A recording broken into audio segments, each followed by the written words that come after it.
جاسوس الشمبانيا من قصص الجاسوسية القليلة اللي بتتفق فيها الرواية المصرية والإسرائيلية بتفاصيل أحداثها، ولا أقول لكم تعالوا نبتدي الحكاية من الأول خالص. أهلا بيكم وبرنامج عين، وأنا علا أبو السعدات.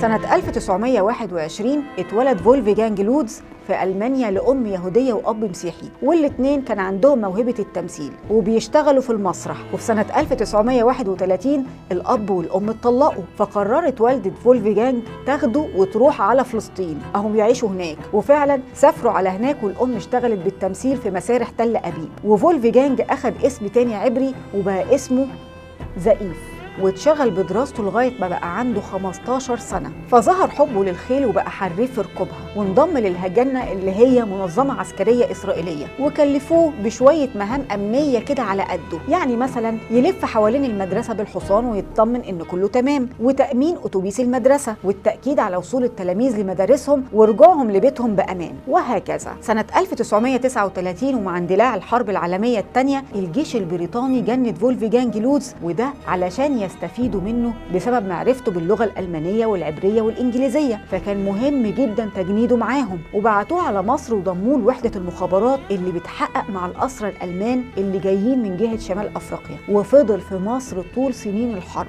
ورجع بعد كده على فلسطين تاني، وقامت حرب 48 وبقى نقيب في الجيش الإسرائيلي، ولعب دور كبير قوي في الحرب. وسنة 56 حصل العدوان الثلاثي على مصر، وكان وقتها برتبة رائد كتيبة مشاة في الجيش الإسرائيلي، وبعد كده التحق بسلاح الطيران. وفي الوقت ده اتجوز من واحدة أصولها مقدسية وخلف منها ولد اسمه أودي. بعد حرب السويس المخابرات العسكرية في إسرائيل شافت إن لودز عميل لقطة ليهم في مصر، بسبب طبعا ولائه ليهم أولا، وموهبته في التمثيل بالفطرة ثانيا، وطبعا ملامحه الأوروبية للعيون الزرقاء والشعر الأصفر، واستعداده للمخاطرة بحكم إنه يعني ظابط وكده. ده غير إنه قضى فترة مش قليلة في مصر، فقرروا يجندوه لكذا هدف، يعني تجميع معلومات عن تسليح عبد الناصر بمساعدة السوفييت، وكمان سهل انه يتزرع وسط المستشارين الألمان اللي بيساعدوا الرئيس جمال عبد الناصر في برنامج الصواريخ، وده طبعا بحكم انه بيتكلم اللغة الألمانية بطلاقة. بس كان لازم الأول يخلقوا تاريخ للودز مختلف علشان طبعا محدش يشك فيه. في سنة 1959 بعتته المخابرات الإسرائيلية لألمانيا كتمهيد انه يسافر على مصر، وعملوا له قصة انه راجل أعمال ألماني كان ضابط في الجيش الألماني وخدم في شمال أفريقيا، وعاش حوالي 11 سنة في استراليا، بيربي خيول وعايز يعيش في مصر علشان يأسس نادي لركوب الخيل كنوع يعني من البيزنس، لأن كان مهم جدا يعمل علاقات قوية مع طبقة الأغنياء والمشهورين والمسؤولين والسياسيين في مصر. والصراحة لأنه عاش فترة مش قليلة في مصر وكانت مهمته إن يستجوب الأسرى الألمان بنفسه وقت الحرب العالمية الثانية، ما كانش صعب أبدا إنه يعرف أدق التفاصيل عن الألمان والجيش الألماني. سنة 1960 وصل لودز لمصر، وبسرعة عمل شبكة علاقات اجتماعية قوية مع ناس كتير مهمين، وده بأنه كان بيروح نوادي ركوب الخيل ويتعرف على رجال الحكومة والممثلين ورجال الشرطة والجيش وأي شخص مهم، ويبتدي يديهم هدايا ويعزمهم على حفلات ويكون صداقات معاهم. وكان معروف عنه أنه مدمن للشمبانيا والكاس على طول في إيده، علشان كده تعرف بعد كده باسم جاسوس الشمبانيا.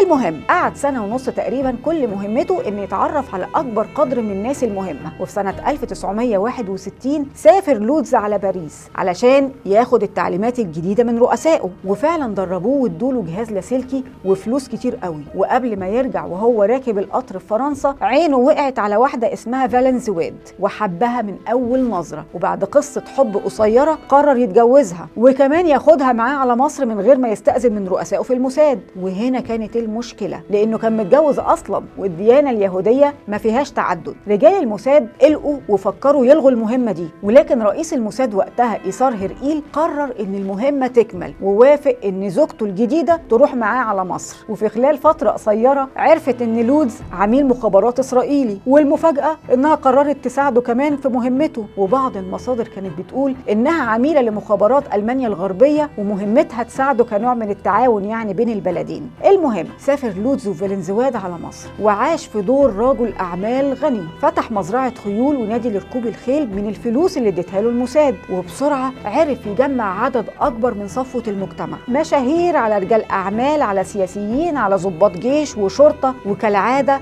يتقرب ليهم بالحفلات والهدايا وعشا هنا على غدا هناك. بقى واحد من أهم الأغنياء في مصر وسط صفوة المجتمع. وعلشان يسبق الدور كان بيعمل نفسه كاره لليهود والإسرائيليين واللي يتشدد لهم. قدر لودز يجيب معلومات مهمة قوي عن صناعة الصواريخ اللي تم تطويرها بمساعدة الألمان، ده غير إنه عرف يوصل لقائمة بأسماء وعناوين الخبراء الألمان في مصر وبعتها للموساد. ده مش كده وبس، من جبروته بعت طرود مفخخة للخبراء وكان السبب في إصابة بعض منهم. علشان إيه؟ علشان يخوف الباقي ويمشيهم من مصر. على قد حنكته وجبروته بس كان خفيف حبتين. سنة 1965 جمال عبد الناصر دعا رئيس ألمانيا الشرقية فالتر أولبريخت علشان يزور مصر، وفي الوقت ده الألمان الشرقيين والسوفييت كانوا مستهدفين من مخابرات ألمانيا الغربية. علشان كده قرر جمال عبد الناصر بمناسبة الزيارة دي إنه يقبض على 30 مواطن من ألمانيا الغربية اللي قاعدين في مصر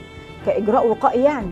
ومن بين المقبوض عليهم كان لودز ومراته ومامتها وباباها كمان اللي كانوا في زيارة بالصدفة لبنتهم في الوقت ده. وكان جمال عبد الناصر هيسيبهم بعد الزيارة، ولكن لودز خاف وارتبك وقلق على مصير مراته وأهلها، وقال بس دول عرفوا إني جاسوس للموساد وكده رحت في داهية. بسبب خوفه اتصرف غلط، فاعترف للمحققين المصريين إنه مواطن ألماني لا ليه في الطور ولا في الطحين، والموساد أغرته إنه يتجسس لصالح إسرائيل بسبب المال، ومراته ملهاش دعوة بالموضوع ده خالص. المحققين المصريين استغربوا، يا ابني انت حد جه جنبك؟ انت يا ابني بتعترف من غير ولا قلم حتى؟ بس قالوا في نفس الوقت ده رزق وجالنا، فعملوا نفسهم مصدقينه وخرجوا عيلة مراته من السجن بعد ما اتأكدوا انه ملهمش دعوة بأي حاجة. فضل لودز يعمل شوية حركات كده علشان يقنعهم بقصته، فبقى بيخلط جزء من الحقيقة على أجزاء كذب، لدرجة انه وافق على الظهور في التلفزيون ويوجه رسالة لإخواته الألمان يحذرهم من الوقوع في شباك الموساد. كان تمثيله وكذبه مقنع جدا، ما هو ممثل شاطر بالفطرة، لغاية ما الخيوط ابتدت تتكشف واحدة واحدة. واحد من المحاميين الألمان الموكلين بالدفاع عن الخبراء الألمان المصابين وضحايا التهديدات جاب أصل وفصل لودز ومراته من ألمانيا نفسها، وبلغ المحققين إن واحد يهودي سافر هو ومامته على فلسطين في الثلاثينيات وخدم كمان كضابط في الجيش الإسرائيلي. المحققين المصريين واجهوه بالكلام ده، ولكن لودز أنكر تماما. المهم اتقدموا لمحكمة أمن الدولة العليا. وقتها الموساد قدروا يوكلوا محامي ألماني بالقصة اللي خلقوها لعاملهم ده علشان يدافع عن لودز، ولكن للأسف مراته إذ فجأة قالت في أقوالها إنها كانت فاكرة إن جوزها عميل لمخابرات لصالح الناتو، فأنكر طبعا لودز كل كلامها وأصر إنه مواطن ألماني والموساد أغرته بغرض التجسس علشان المال ليس إلا. وفي 21 أغسطس سنة 1965 اتحكم عليه بالسجن المؤبد و3 سنين لمراته. وهو في السجن اتعرف على سجناء فضيحة لافون واتصاحب عليهم، واللي بإذن الله هعمل عنهم حلقة بالتفصيل قريب. بعد 2.5 سنين وتحديدا في سنة 1968 اللي هو يعني بعد كام شهر كده من نكسة يونيو، اتعملت صفقة تبادل أسرى وتم إطلاق سراح لودز ومراته وأعضاء فضيحة لافون، وسافروا كلهم على أوروبا في 12 فبراير سنة 1969 ومنها على إسرائيل أو فلسطين المحتلة. عاش بقى بعد كده لودز وزوجته فالنزواد في مستعمرة زراعية اسمها جانوت، وعملوا مزرعة خيول هناك، وألف كتاب عن قصة حياته وعملية التجسس اللي عملها في مصر لصالح إسرائيل، والكتاب ما نجحش. ولكن في العموم لودز ما كانش عارف يندمج في المجتمع الإسرائيلي تماما. وفي يونيو سنة 1973 ماتت زوجته فالنزواد بالسكتة الدماغية. تعب لودز نفسيا جدا وقعد فترة كده وراح متجوز الزوجة التانية وسافر معاها على ألمانيا واشتغل في محل هناك وشوية واتفصل، فطلق مراته الثالثة واتجوز الرابعة والخامسة لغاية ما مات في ألمانيا سنة 1993 عن عمر 72 سنة، واتنقل جثمانه واتدفن في إسرائيل أو فلسطين المحتلة. بعد 42 سنة من سقوطه، وتحديدا في 2007 اتعرض فيلم في إسرائيل بعنوان جاسوس الشامبانيا، والغريب إنه فاز بجائزة أحسن فيلم تسجيلي في إسرائيل. وللعلم قصة جاسوس الشامبانيا من القصص القليلة اللي الرواية الإسرائيلية والمصرية تقريبا متفقين بأحداثها، ودي كانت نهاية قصة جاسوس كانت واخداه الجلالة حبتين في مصر، ولكنه اتكشف على أهون سبب وخلصت الحكاية. شكرا ليكم، كنت معاكم أنا علا أبو السعدات وبرنامج عيب.